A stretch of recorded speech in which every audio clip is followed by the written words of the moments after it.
सभी भैया बहनों का नरेश शर्मा फिजिक्स लेक्चरर कैलाश स्वरूप सरस्वती विद्या मंदिर जहांगीराबाद में हार्दिक अभिनंदन है।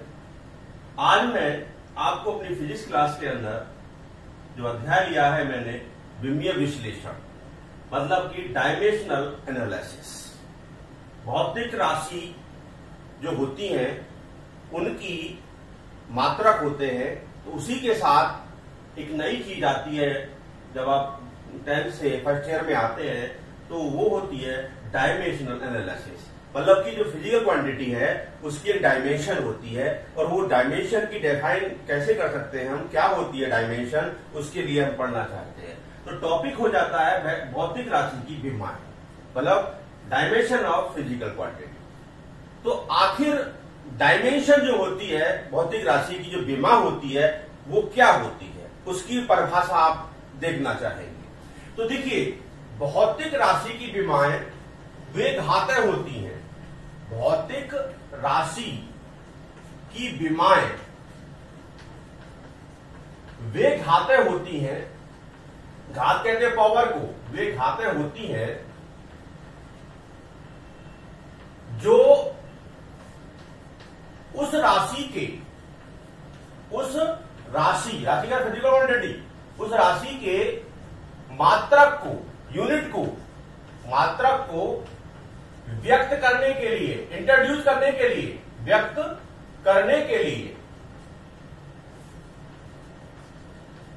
मूल मात्रकों पर चढ़ाई जाती है।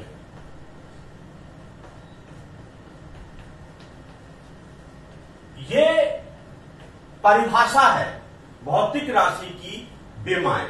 भौतिक राशि की विमाएं वे घातें होती हैं, वे पावर्स होती हैं जो उस राशि के मात्रक को, मतलब यूनिट को इंट्रोड्यूस करने के लिए, व्यक्त करने के लिए हम उन पावर्स को जो है वो मूल मात्रकों पर चढ़ाते हैं।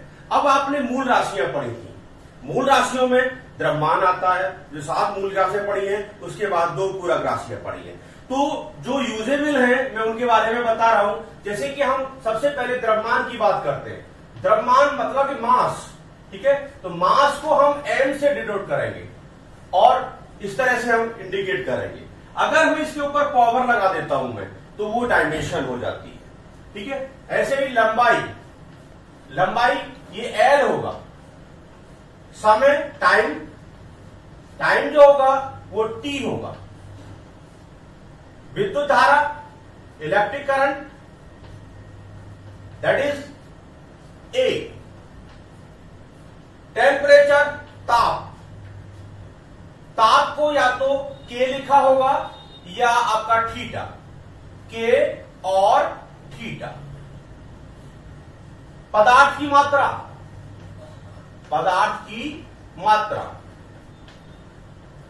That is mole. इस तरह से ये क्या है, ये मूल मात्रक है, ये मूल मात्रक है। इन पर जो पावर्स राइज होती हैं वही आपकी डायमेंशन होती है। अगर कोई भौतिक राशि आपके पास P है, let us suppose a physical quantity is P, हमने कोई भी भौतिक राशि को लिया है और वो P है। यदि भौतिक राशि P की द्रव्यमान में विमा वो स्मॉल a है, हम ये सपोज कर रहे हैं, हम ये मान के चल रहे हैं कि जो हमारी भौतिक राशि है उसमें अंदर जो द्रव्यमान है उसकी जो विमा है वो स्मॉल a है, और लंबाई में विमा वो आपकी b है, समय में विमा वो आपकी c है। तो हमने ये मान लिया कि जो फिजिकल क्वांटिटी B थी उसकी द्रव्यमान में विमा A है, लंबाई में विमा B है और समय में विमा C है। उसके बाद तब भौतिक राशि P का विमा सूत्र, डायमेंशनल फॉर्मूला, विमा सूत्र m की पावर a, l की पावर b और t की पावर c होगा। This is a dimensional formula और dimensional equation of physical quantity p। इस तरह से हमने डेफिनेशन दी है किसकी? भौतिक राशि की, विमा की। अब बहुत सारी भौतिक राशियां हैं, उनकी विमाएं होती हैं, उनको निकालना होता है। तो हम कुछ भौतिक राशि मैं आपको बताता हूं किस तरह से हम उसकी क्या कहते हैं डायमेंशन को निकालेंगे। तो आप कुछ एग्जाम्पल देखेंगे। देखिए, फर्स्ट एरिया, हम बात करते हैं क्षेत्रफल की। क्षेत्रफल, एरिया, सब जानते हैं एरिया जो होता है वो लेंथ इंटू ब्रेथ होता है। इसका मतलब लंबाई गुणा चौड़ाई, लेंथ इंटू ब्रेथ से हम एरिया को लेते हैं। अब कोई भी डिस्टेंस हो, डिस्टेंस, डिस्प्लेसमेंट, आप कह सकते हैं दूरी है, ऊंचाई है, कहीं भी, तो उन सबको हम एल से लेते हैं। तो ये एल और इंटू एल, तो इस तरह से एल की पावर 2 हो जाती है। तो एल की पावर 2, तो एल की power 2 is the dimension formula of area. इसका मतलब क्षेत्रफल का जो विमा सूत्र है वो एल स्क्वायर है। इसी तरह से दूसरे नंबर पर हम जाते हैं आयतन, जिसको वॉल्यूम कहते हैं। आयतन में क्या होता, ये पढ़ा है आपने छोटी क्लास में, पढ़ लेते हैं आप, L B H, length, breadth, height. इसका मतलब लंबाई, चौड़ाई गुणा ऊंचाई, 3 चीज लेके चलते हैं। अब देखिए डिस्टेंस वही है एल, तो यहां एल जो है 3 बार यूज होगा और एल की पावर क्या बन जाएंगी, दैट इज एल की पावर 3। तो एल की power 3 is the dimension of volume.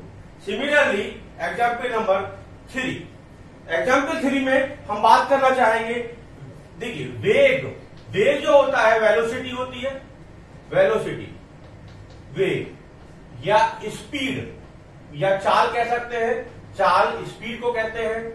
अब यहां पर थोड़ा सा देखिए, अगर हम डायमेंशन देखेंगे दोनों की एक होगी, पर तो निकालने का तरीका थोड़ा डिफर हो जाएगा, क्योंकि वेलोसिटी जो होती है वो वेक्टर क्वांटिटी होती है और जो स्पीड होती है वो स्केलर क्वांटिटी होती है। अगर हम वेलोसिटी यूज करते हैं तो यहां पर हमें विस्थापन बटे समय लिखना होगा, विस्थापन बटे समय, विस्थापन डिस्प्लेसमेंट। और अगर हम स्पीड का यूज करते हैं तो दूरी बटे समय लिखना होगा, दूरी बटे समय। परंतु डायमेंशन में कोई चेंज नहीं आएगा, क्योंकि विस्थापन भी एल होता है और दूरी भी है, तो एल टी। अब देखिए नियम है कि जो हिंदी भाषा में होता है कि हर और अंश, तो कभी भी हम डायमेंशन जो होगी वो हर में नहीं रखेंगे, उसको अंश में लेके जाएंगे। तो हम अगर टी को ऊपर लेके जाते हैं तो एल टी -1, तो एल टी -1 जो है वो डायमेंशन हो जाएगी किसकी, वेग या चाल की। इसके बाद 4th पॉइंट देखिए, और देखते हैं आगे एग्जाम्पल, एग्जाम्पल नंबर 4 में हम त्वरण की बात करते हैं, एक्सेलरेशन, त्वरण, लीनियर एक्सेलरेशन की बात हो रही है, मतलब वेग परिवर्तन की दर को त्वरण कहते हैं। तो वेग परिवर्तन, चेंज इन वेलोसिटी, वेग परिवर्तन अपॉन समय। अब देखिए हम डायमेंशन यूज करके आ रहे हैं पीछे, वेग परिवर्तन का मतलब है वेग की डायमेंशन, तो वेग की डायमेंशन हमने क्या यूज की थी, एल टी -1। अब यहां नीचे टाइम और आ गया, परंतु हमने बताया कि यहां पर आप डायमेंशन को नहीं रखेंगे, ऊपर लेके जाएंगे, तो क्या हो जाएगा, एल टी -2। इसका मतलब हुआ कि एल टी -2 क्या हुआ, त्वरण की का विमा सूत्र हो गया। इसी तरह से एग्जाम्पल 5 देखिए, मैं यहां बल की बात करता हूं, फोर्स, फोर्स, फोर्स क्या होता है, मास इंटू एक्सेलरेशन होता है, मतलब कि द्रव्यमान गुणा त्वरण। ठीक है, तो द्रव्यमान क्या हुआ, एम हुआ, और त्वरण क्या हुआ, एल टी -2। अब इन दोनों को एक साथ रखेंगे हम, एम एल टी -2। तो एम एल टी -2 ये डायमेंशनल फॉर्मूला हो गया फोर्स का। अगर हम थोड़ा सा और आगे एग्जाम्पल लेके चलते हैं तो मैं 6 एग्जाम्पल पर चलूंगा, वर्क पर, कार्य 6। देखिए कार्य क्या होता है, वर्क, बल गुणा विस्थापन होता है, फोर्स इंटू डिस्प्लेसमेंट, पढ़े हैं आपने, तो बल गुणा विस्थापन, बल गुणा विस्थापन, डिस्प्लेसमेंट। तो बल क्या हुआ, ml t माइनस 2, और विस्थापन क्या हो गया, L हो गया। We can say ml square t minus 2 is the dimensional formula of work. 7th में और जाता हूं एग्जाम्पल में, देखिए 7th एग्जाम्पल और देखें। 7th में मैं बात करता हूं शक्ति की, पावर।